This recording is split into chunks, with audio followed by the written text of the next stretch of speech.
ഇറാനും അമേരിക്കയ്ക്കും ഇടയിൽ നടക്കുന്ന ഈ ഒരു യുദ്ധ സംഘർഷങ്ങളെല്ലാം അടുത്ത ഘട്ടത്തെ നോക്കി പോകാൻ തുടങ്ങിയിട്ടുണ്ട്. ഇതിന് ഉദാഹരണമായി രണ്ട് വാർത്തകൾ പറയാൻ സാധിക്കും. സൗദി അറേബ്യയുടെ വളരെ പ്രധാനപ്പെട്ട ന്യൂസ് മീഡിയയിൽ ഇന്നലെ പറഞ്ഞിരിക്കുന്ന ഒരു വാർത്ത ആഗോളതലത്തിൽ ഒരു വലിയ പിരിമുറുക്കം തന്നെ സൃഷ്ടിച്ചിട്ടുണ്ട്. കൂടെ തന്നെ ഇറാന്റെ മിസൈൽ മൂവ്മെന്റ്സ് അല്ലെങ്കിൽ IRGCയുടെ ഹെഡ്ക്വാർട്ടേഴ്സിൽ നിന്നും വന്ന ചില വാർത്തകൾ നോക്കിയാൽ ഒരു പക്ഷേ ഈ സൗദി അറേബ്യയുടെ ന്യൂസ് മീഡിയാസ് പറഞ്ഞ വാർത്തകൾ ശരിയായിരിക്കുമോ എന്നുള്ള സംശയവും ഇവിടെ ഉണ്ടാക്കുന്നുണ്ട്. അങ്ങനെ എന്താണ് അവർ പറഞ്ഞത്? എന്തുകൊണ്ട് ഇത്രത്തോളം വലിയ പിരിമുറുക്കം അവിടെ ഉണ്ടാകുന്നു? അങ്ങനെയാണെങ്കിൽ നേരിട്ട് അമേരിക്ക വേഴ്സസ് ഇറാൻ എന്ന യുദ്ധം ഉണ്ടാകാൻ പോവുകയാണോ? ഇവയെക്കുറിച്ചെല്ലാം ഈ വീഡിയോയിലൂടെ വിശദമായി അറിയാം.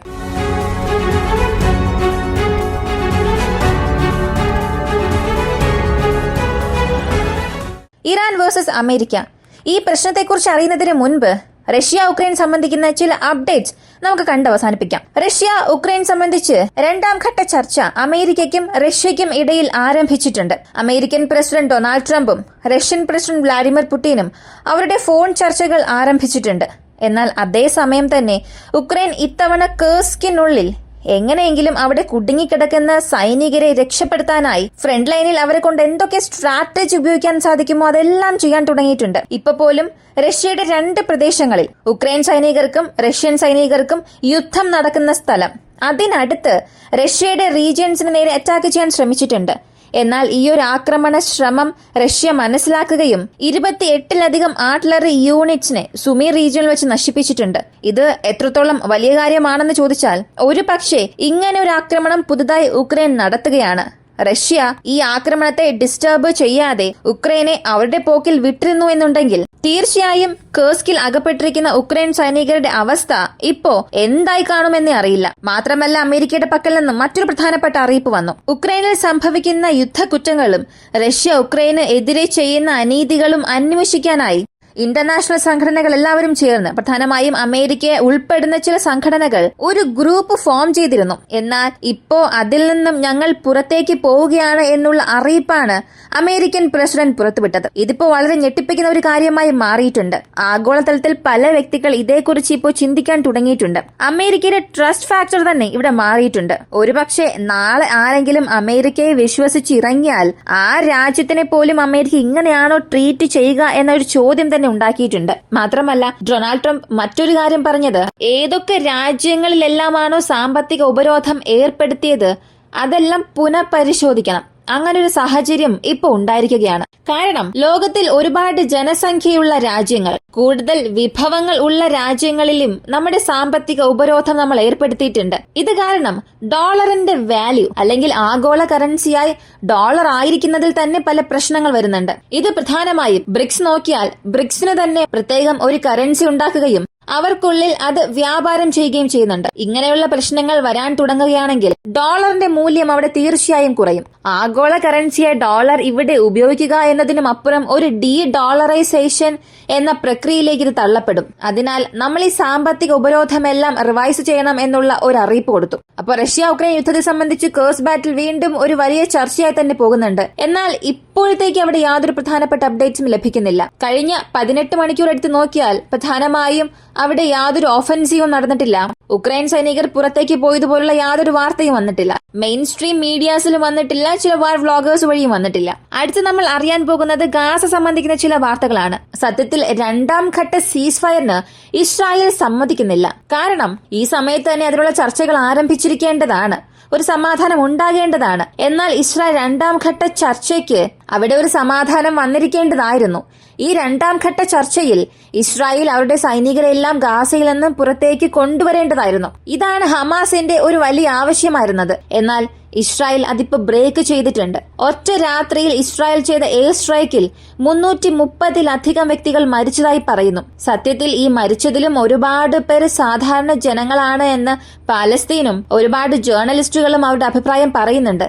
എന്നാൽ ഇസ്രായേൽ പറയുന്നത് ഈ 330 പേരും തീവ്രവാദികളായാണ് ഐഡന്റിഫൈ ചെയ്തത്. 330 എന്നല്ല. ഇനിയിപ്പോ 1000 പേർ മരിച്ചാലും ഇസ്രായേൽ അവരുടെ സ്റ്റാൻഡിൽ നിന്നും ഒരിക്കലും മാറാൻ പോകുന്നുമില്ല. ലോകരാജ്യങ്ങളുടെ സമ്മർദ്ദമൊന്നും ഇവിടെ ഇസ്രായേലിന് ഇല്ല. ഇവിടെ അമേരിക്കയിൽ ഡൊണാൾഡ് ട്രംപിന്റെ ഭരണം വന്നതിന് ശേഷം തീർച്ചയായും ഇസ്രായേൽ വീണ്ടും ഒരു പടി മുകളിലേക്ക് ചെന്ന് തന്നെ ആക്രമിക്കും. ഇവർക്ക് എതിരെ ആരും ചോദ്യം ചെയ്യുകയും ഇല്ല. ഇവരെടുക്കുന്ന തീരുമാനങ്ങളെ ആരും എതിർത്ത് സംസാരിക്കുകയോ തടയാതിരിക്കുകയോ ചെയ്യുകയാണെങ്കിൽ തീർച്ചയായും ഫോഴ്സ്ഡ് റീപ്ലേസ്മെന്റ് അവിടെ സംഭവിക്കും. ഇതെന്താണ് ഫോഴ്സ്ഡ് റീപ്ലേസ്മെന്റ്? ഈ സംഭവിക്കുന്ന കാര്യത്തിനും ഈ വാക്കിനും എന്താണ് ബന്ധമെന്നൊരു പക്ഷെ നിങ്ങൾക്ക് ചിന്തിക്കാം. അപ്പോ സീസ് ഫയർ ഇസ്രായേൽ ബ്രേക്ക് ചെയ്തോ എന്നൊക്കെ തോന്നാം. പക്ഷെ ഇതിന് പുറകിൽ ഒരു ഗെയിം തന്നെ നടക്കുന്നുണ്ട്. പ്രധാനപ്പെട്ട ഒരു കാര്യം പറയണമെങ്കിൽ ഗാസയിലുള്ള ജനങ്ങളെ കൊണ്ടുപോയി ആഫ്രിക്കൻ കോണ്ടിനെന്റിൽ താമസിപ്പിക്കേണ്ട ഒരു പദ്ധതിയിലാണ് ഡൊണാൾഡ് ട്രംപ് ഉള്ളത്. അപ്പോ ഇസ്രായേൽ ഇവിടെ ആക്രമിക്കുന്നുണ്ട്.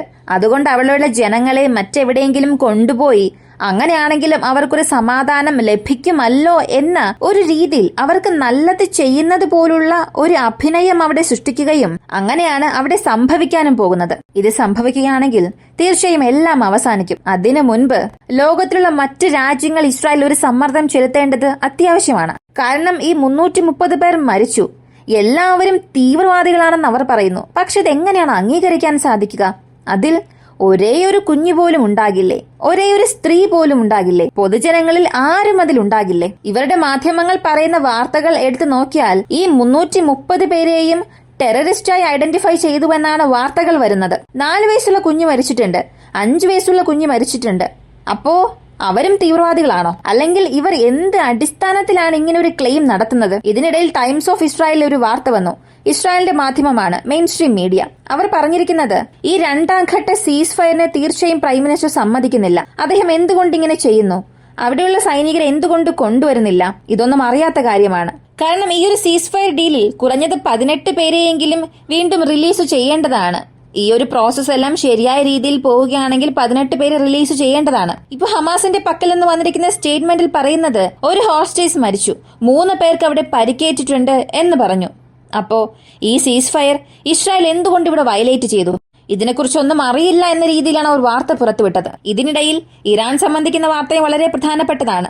ജനുവരി മാസത്തിലെ ഒരു വാർത്ത എല്ലാവരും അറിഞ്ഞതാണ്. സാക്രോസ് എന്ന ഇറാന്റെ ആദ്യത്തെ ചാരക്കപ്പൽ സിഗ്നൽ ഇന്റലിജൻസ് ഷിപ്പ് അതവർ ലോഞ്ച് ചെയ്തിരുന്നു. ആ സമയത്ത് തന്നെ അത് വളരെ ബ്രേക്ക് ത്രൂ ആയ കാര്യമായിരുന്നു. കാരണം ഇറാന്റെ സ്വന്തം സാങ്കേതിക വിദ്യയിൽ പല രാജ്യങ്ങളുടെ അസിസ്റ്റൻസ് അവിടെ ഉണ്ടെങ്കിലും അവരുടെ രാജ്യത്തിൽ ഉൽപ്പാദിപ്പിച്ച് ഇറാൻ പുറത്തു കൊണ്ടുവന്ന ഒരു ചാരക്കപ്പൽ, ഇതിന്റെ കപ്പാസിറ്റി എത്രത്തോളം ആണെന്ന് ചോദിച്ചാൽ പല കിലോമീറ്റർ ദൂരത്തിലുള്ള ഒരു കപ്പലിൽ സംഭവിക്കുന്ന കമ്മ്യൂണിക്കേഷനെ ബ്രേക്ക് ചെയ്യാൻ കഴിയും. അല്ലെങ്കിൽ അവർക്കുള്ളിൽ നടക്കുന്ന സിഗ്നൽ ട്രാൻസ്ഫറിനെ ബ്രേക്ക് ചെയ്യുക.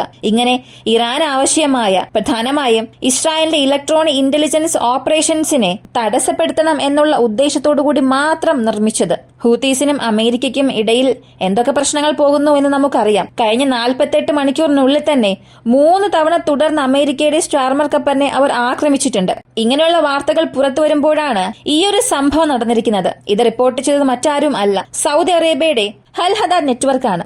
അതും കപ്പലുകൾ മുങ്ങിപ്പോകാനുള്ള സാധ്യത വരെ ഉണ്ടെന്നാണ് പറയുന്നത്. ഇത് എങ്ങനെ സംഭവിച്ചു എന്ന് അറിയണമെങ്കിൽ ആദ്യം സിഗ്നൽ ഇന്റലിജൻസ് കപ്പൽ എന്താണെന്നുള്ളത് നമ്മൾ അറിയണം. അതിനെക്കുറിച്ച് അറിഞ്ഞാൽ മാത്രമേ അതിന്റെ യൂസ് എന്താണ്, ഇത് എത്രത്തോളം പ്രധാനപ്പെട്ടതാണ് എന്നുള്ളതൊക്കെ മനസ്സിലാക്കാൻ കഴിയും. പൊതുവെ യുദ്ധങ്ങളെ സംബന്ധിച്ച് നാവി വളരെ പ്രധാനപ്പെട്ട ഒരു കാര്യമാണ്. കപ്പൽ സേന ഉപയോഗിച്ച് തീർച്ചയായും ഒരു രാജ്യത്തേക്ക് പോകുന്ന മുഴുവൻ സപ്ലൈസിനെയും കട്ട് ചെയ്യാൻ സാധിക്കും.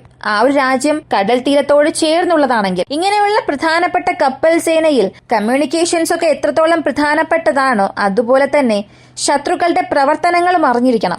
സാറ്റലൈറ്റ് കമ്മ്യൂണിക്കേഷൻ വഴി ഈ കപ്പലുകളുടെ ലൊക്കേഷൻസ് നമുക്ക് അറിയാൻ സാധിച്ചാലും ലൈവ് ട്രാക്കിംഗ് അവരെ കൊണ്ട് ചെയ്യുന്നതിൽ ചില പ്രശ്നങ്ങൾ ഉണ്ടാകും. ആ സമയത്ത് അവർ ചെയ്യുന്നത് ഒരു റഡാർ സ്റ്റേഷൻ നിർമ്മിക്കും. ഇപ്പോ ഏവാക്സ് പ്ലാൻസിനെ കുറിച്ച് നമുക്കറിയാം. അതായത് റഡാർ ഉപയോഗിച്ച് 700-800 കിലോമീറ്റർ ദൂരത്തിൽ നിന്ന് വരുന്ന മിസൈൽസിനെയും അത്രയും ദൂരത്തിൽ നിന്ന് വരുന്ന വിമാനത്തെയും ട്രാക്ക് ചെയ്യാൻ കഴിയും.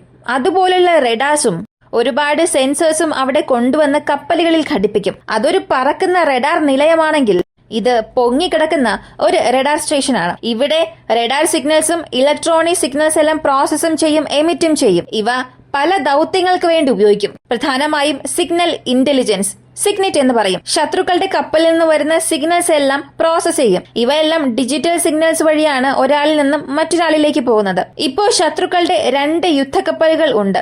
അവർക്ക് 2 പേർക്കും ഇടയിലുള്ള കമ്മ്യൂണിക്കേഷൻ ഡിജിറ്റൽ സിഗ്നൽ വഴിയാണ് സംഭവിക്കുന്നത്. അതിൽ ഒരു ബ്രേക്ക് ഉണ്ടാക്കി അവരെന്ത് സംസാരിക്കുന്നു, ഏത് കോഡ്സ് ആണ് ഷെയർ ചെയ്യുന്നത്, ഇതൊക്കെ ബ്രേക്ക് ചെയ്ത് നമുക്ക് മനസ്സിലാക്കാൻ സാധിക്കും. അടുത്തത് ELINT എന്ന ഇലക്ട്രോണിക് ഇന്റലിജൻസ്. ഇനി എന്താണ് ഇലക്ട്രോണിക് ഇന്റലിജൻസ് എന്ന് ചോദിച്ചാൽ അത് മറ്റൊന്നുമല്ല. ഇതിനകം പറഞ്ഞ സിഗ്നൽ ഇന്റലിജൻസിൽ സംസാരിക്കുന്ന സിഗ്നൽസിനെ എല്ലാം ബ്രേക്ക് ചെയ്യും. ഇവിടെ ഇലക്ട്രോണിക് ഇന്റലിജൻസ് എടുത്താൽ ആ സിഗ്നൽസിനെ എല്ലാം ട്രാൻസ്ഫർ ചെയ്യുന്ന ഡിവൈസസ്, ഈ ഡിവൈസസ് എങ്ങനെയെല്ലാം പ്രവർത്തിക്കുന്നു, അതിന്റെ വീക്ക്നെസ് എന്തെല്ലാമാണ്, ഈ സിഗ്നൽ ഏത് വേവ് ഫോമിലാണ് പുറത്തേക്ക് കൺവേ ചെയ്യുന്നത്, അതിനെ റിസീവ് ചെയ്യുന്ന സിസ്റ്റം എങ്ങനെ വർക്കാകുന്നു, ഇങ്ങനെ സിഗ്നൽ പ്രൊഡ്യൂസ് ചെയ്യുന്ന ആ ഒരു ഡിവൈസസിനെ ഹാക്ക് ചെയ്യുന്നത് എങ്ങനെയാണ്, ബ്രേക്ക് ചെയ്യുന്നത് എങ്ങനെയാണ്, ഇതിനെക്കുറിച്ചുള്ള ഡേറ്റാസ് എടുക്കുന്നതാണ് ഇലക്ട്രോണിക് ഇന്റലിജൻസിന്റെ പണി. കൂടാതെ അക്വാസ്റ്റിക് സെൻസേഴ്സ് ഉപയോഗിച്ച് സബ്മറൈൻസിന്റെ പ്രവർത്തനം നിരീക്ഷിക്കാനും വളരെ ദൂരത്തിൽ സഞ്ചരിക്കുന്ന ഒരു വിമാനവാഹിനി കപ്പൽ, ഡെസ്ട്രോയേഴ്സ്, അവരുടെ എല്ലാം ലൈവ് ഡേറ്റ എടുക്കുക, ഇങ്ങനെ പല മിഷൻസിന് വേണ്ടി ഇവ ഉപയോഗിക്കുന്നുണ്ട്. അങ്ങനെ ഇറാന്റെ ഈ ഒരു കപ്പൽ, ഇത് ഒരേ ഒരു കപ്പൽ മാത്രമാണ്, അതും ജനുവരി മാസമാണ് ഇറാന്റെ സേനയിലേക്ക് ഇത് വന്നത്. ആ സമയത്ത് അതൊരു വലിയ ബ്രേക്ക് ത്രൂ ആയിരുന്നു. എന്നാൽ അങ്ങനെയുള്ള ഈ ഒരു കപ്പലിനെ ഇപ്പൊ നശിപ്പിച്ചതായി അമേരിക്കയുടെ യുദ്ധക്കപ്പലുകൾ തന്നെ അവയെ നശിപ്പിച്ചതായി ഒരു വാർത്ത പുറത്തു വന്നു. പക്ഷെ IRGC ഇത് റിജക്ട് ചെയ്തു. ഇതിന് മറ്റു പല തെളിവുകളും അവർ നൽകുന്നുണ്ട്. അതുകൊണ്ട് തന്നെ ഒരുപക്ഷെ ആ കപ്പൽ മുങ്ങിപ്പോയിട്ടുണ്ടാകുമോ എന്നുള്ള സംശയം പോലും ഉണ്ടാക്കുന്നുണ്ട്. അവസാനം നോക്കിയാൽ 13-ാം തീയതിയുള്ള ഒരു സാറ്റലൈറ്റ് ഡേറ്റയാണ്, ഷിപ്പ് ട്രാഫിക് ഡേറ്റയിൽ നിന്നും എടുത്തതാണ്. അമേരിക്കയുടെ USS ചാർമർ എന്ന കരിയർ ബാറ്റിൽ ഗ്രൂപ്പ് അല്ലെങ്കിൽ വിമാനവാഹിനി കപ്പൽ സൗദി അറേബ്യയുടെ ജുഡായിൽ നിന്നും 130 നോട്ടിക്കൽ മൈൽ അകലെ അവിടെ ഡേറ്റ ലഭിച്ചിട്ടുണ്ട്. ഇതിനുശേഷം ആ കപ്പലിന്റെ ഡേറ്റ എവിടെ നിന്നും ലഭിച്ചിട്ടില്ല. അവസാനമായി അവിടെയുള്ള പോർട്ടിൽ നിന്നും പുറത്തേക്ക് വന്ന ഡേറ്റ ഇതാണ്. പിന്നീട് അതിനെക്കുറിച്ചുള്ള യാതൊരു ഡാറ്റയും ലഭിച്ചിട്ടില്ല. അതുപോലെ തന്നെ ഈ ചാരക്കപ്പൽ, ഇറാന്റെ ഈ ഒരു ചാരക്കപ്പലിന്റെ അവസാനത്തെ ഓട്ടോമാറ്റിക് ഐഡന്റിഫിക്കേഷൻ സിസ്റ്റം കാണിച്ചത്, അല്ലെങ്കിൽ അവസാനമായി ഇത് ആക്ടിവേറ്റ് ആയത് അതേ 13-ാം തീയതി ഇറാന്റെ ബുഷേർ പ്രവിശ്യയിൽ നിന്നും 200 നോട്ടിക്കൽ അകലെയുള്ളപ്പോഴായിരുന്നു അവസാനത്തെ കോർഡിനേറ്റ്സ് ലഭിച്ചത്. എന്നാൽ ഇതിനുശേഷം ഹൂത്തീസിനും അമേരിക്കയ്ക്കും ഇടയിലുള്ള ആക്രമണം അവസാനിച്ചപ്പോൾ അമേരിക്കൻ കപ്പലിന്റെ ഡേറ്റ ലഭിച്ചു. എന്നാൽ ഇറാന്റെ കപ്പലിന്റെ ഡേറ്റാസ് ഒന്നും തന്നെ ലഭിച്ചിട്ടില്ല. പക്ഷെ ഇതുവരെയുമുള്ള ഇറാന്റെ ഡേറ്റാസ് എടുത്ത് നോക്കിയാൽ ഇത്രയും ലോങ് ടൈമിൽ അവരുടെ കപ്പലിന്റെ ട്രാക്കിംഗ് സിസ്റ്റം അവർ ഓഫ് ചെയ്തിട്ടേയില്ല. അപ്പോ ഒരുപക്ഷെ ഇവിടെ മറ്റെന്തെങ്കിലും പ്രശ്നം സംഭവിച്ചിട്ടുണ്ടാകുമോ എന്നുള്ള സംശയം ഉണ്ടാക്കുന്നുണ്ട്. എന്നാൽ IRGCയുടെ ചില വാർത്ത നോക്കിയാൽ അവരുടെ മിസൈൽ മൂവ്മെന്റ്സ് ഒരു സ്ഥലത്ത് നിന്നും മറ്റൊരു സ്ഥലത്തേക്ക് ലൊക്കേറ്റ് ചെയ്യുന്നത്, അവരുടെ മിസൈൽസിനെ റെഡി ടു ഫയർ എന്ന കാറ്റഗറിയിലേക്ക് മാറ്റുക, ഇങ്ങനെ അവരുടെ മിസൈൽ മൂവ്മെന്റ്സും അധികമായിട്ടുണ്ട്. സത്യത്തിൽ ഇറാൻ ഇങ്ങനൊരു കപ്പലിനെ നഷ്ടപ്പെടുത്തി എന്നുണ്ടെങ്കിൽ കഴിഞ്ഞ 10 വർഷത്തിനിടയിൽ സംഭവിച്ച വലിയൊരു നഷ്ടമായി ഇത് മാറും. ആണവായുധ കിടങ്ങുകൾ നശിപ്പിച്ചാൽ എത്രത്തോളം നഷ്ടമാണോ അവർക്കുണ്ടാവുക, അതുപോലെ തന്നെയാണ് ആഭ്യന്തരമായി അവർ ഉൽപ്പാദിപ്പിക്കുന്ന ഒരു സാങ്കേതിക വിദ്യ, അതും അതിന്റെ പ്രവർത്തനങ്ങൾ തുടങ്ങുന്നതിന് മുൻപ് തന്നെ അത് നശിപ്പിച്ചിട്ടുണ്ടെങ്കിൽ അത്രത്തോളം നഷ്ടം തന്നെ അവർക്കുണ്ടാകും. എന്നാൽ ഇറാൻ ഇത് നിരസിച്ചതാണ് വളരെ അത്ഭുതം തോന്നിപ്പിക്കുന്നത്.